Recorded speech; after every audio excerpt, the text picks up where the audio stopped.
জ্বালানি সাশ্রয়ের জন্য সন্ধ্যা ৬টার মধ্যে শপিং মল ও বিপণী বিতান বন্ধের নির্দেশ দিয়েছে সরকার। দর্শক, এই মুহূর্তে নিউ মার্কেটে আছেন সহকর্মী ওমর ফারুক। সরাসরি যুক্ত হচ্ছে তার সাথে। ওমর, সরকারি নির্দেশ কি মানা হচ্ছে?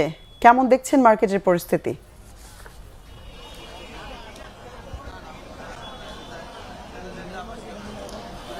যেবা আমরা কিছুক্ষণ আগে নিউ মার্কেটের রয়েছি, যেটি ঢাকার অন্যতম একটি শপিং।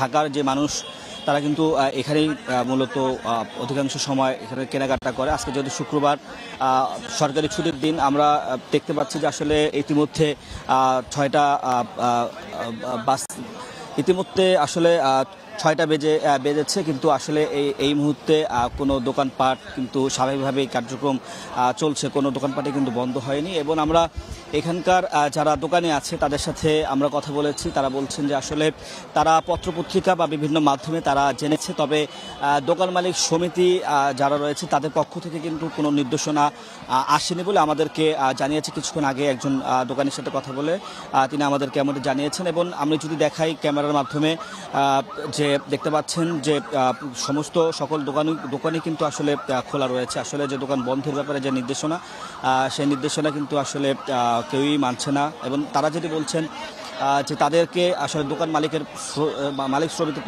পক্ষ থেকে কোনো ধরনের নির্দেশনা এখনও পর্যন্ত দেওয়া হয়নি। যদি দেওয়া হয় তাহলে সেই ক্ষেত্রে তারা আসলে বিষয়টি তারা ভেবে দেখবেন বলে আমাদেরকে জানিয়েছেন। যে এই ছিল আমার কাছে নিউ মার্কেট থেকে সব শেষ।